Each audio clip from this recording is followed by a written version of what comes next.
One of our key ministries here at Saints Agatha and James Parish is our small group ministry, and we call them Connections. And we use a resource called Connections, which focuses on the Sunday Gospel of the previous week. So what we'd like to do is get in the habit of having a little teaching on the Sunday Gospel, and then also discussing different ways that we can apply it.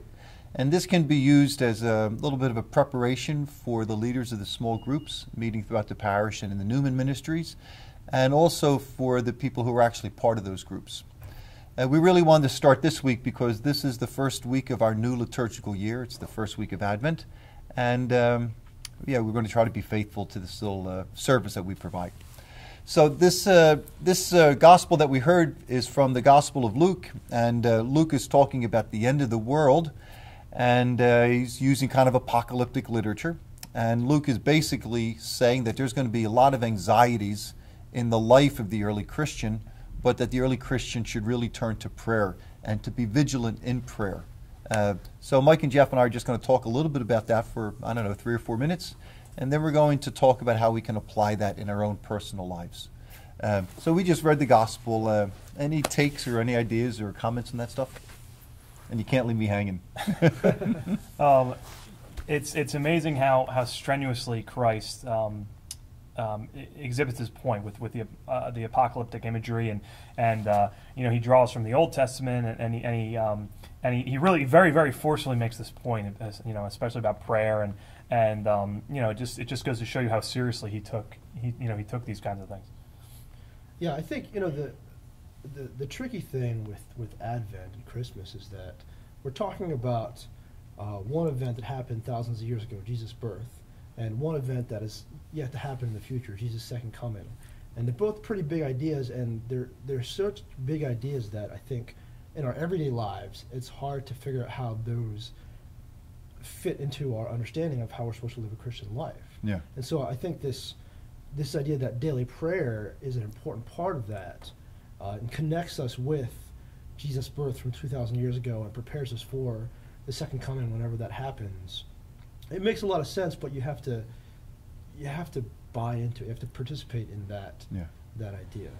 Jeff, say something about what the real purpose of Advent is. It's not what we kind of think today, sure, although that's what Hallmark wants us to believe. Right. But the real purpose of Advent. Sure. Well, we're surrounded by holly and mistletoes today, but certainly, we have a lot of images about Jesus' birth, and that is, of course, an important part of what we understand about Advent and Christmas. But certainly, the preparation for Jesus' second coming is really the most important way of understanding what Advent is about. That's something, of course, that as Christians we are meant to do our whole lives year round, but in a special way during Advent, we want to take some time to reflect on our lives and rededicate our lives, I think, to preparing ourselves for Christ. Yeah, and I think Luke, one of the themes in Luke's gospel is always the importance of prayer. Jesus is always praying, and he's praying before making big decisions, and Jesus is always telling his disciples to pray. And, that's what he does in the gospel today as well. Jesus says, for my second coming, be vigilant and be ready. And one of the ways that you can deal with the anxieties in life is to be faithful to prayer. Let's just change gears a little bit and talk about how we can do this practically. We kind of know what some of the anxieties were for the first generation of Christians. One of them was persecution and maybe even martyrdom. What are some of the anxieties? What do you think some of the anxieties are that Christians deal with today?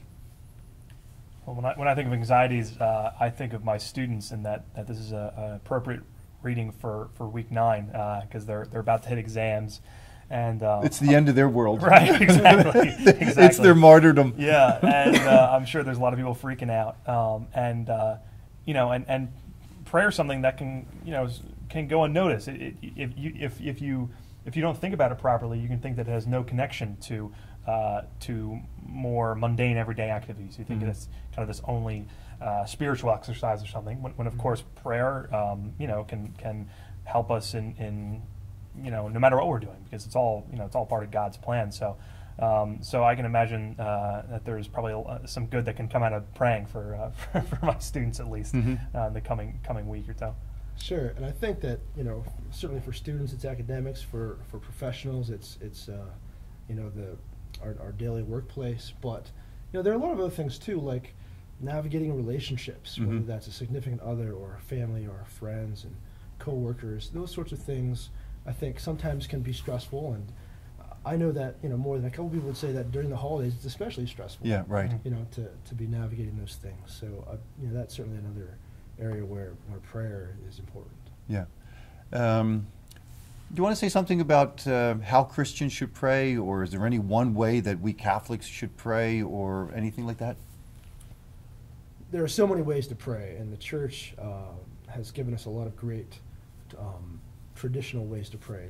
Of course, the old classics, the Our Father and the Hail Mary. Mm-hmm. The standards. The standards. And those are important, and I think that sometimes we take those for granted, sometimes because we've memorized them so well that they've just become words that we say.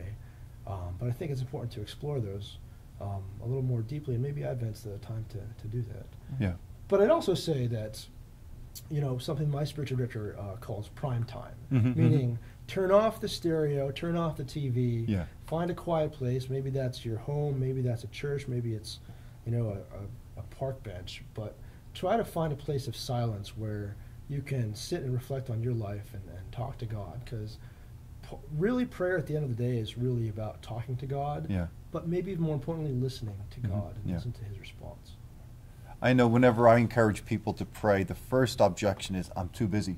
And, the biggest obstacle to prayer is just our busy schedules. And I think that's what you were just saying about trying to carve out some time throughout the day and be faithful to that. And that really, practically that requires saying no to things in order to say yes to God and yes to prayer. Mike, anything about prayer or different ways of praying? Or Yeah, it's just it's developing a relationship with Christ, which is the same as developing any other kind of relationship, and that takes time, and it takes effort, and it takes sacrifice, but that the more you put into it, the more that you get out too, and that you can practice prayer, you can get better at prayer. Mm-hmm. There's you can pray poorly and you can pray well, and I think that's why Jesus told us his disciples to pray as often as possible, because I think you get better at it. No real better time than Advent to hit the ground running and try to improve your prayer life a little bit. Yeah. And although there are many different ways of praying, for those who are using Connections, I think during the Advent and Christmas season, we're encouraging people to pray the Rosary. So if people are on their own and want to pray, we encourage them to use the Rosary during these two seasons. And also in our small groups, we're also encouraging people to pray the Rosary and to pray reverently, maybe put on some instrumental music in the back, or light an Advent wreath, but to really make it a prayerful experience. Thanks a lot, Jeff. Thanks a lot, Mike. Thanks, Paul. Yep. Mm-hmm.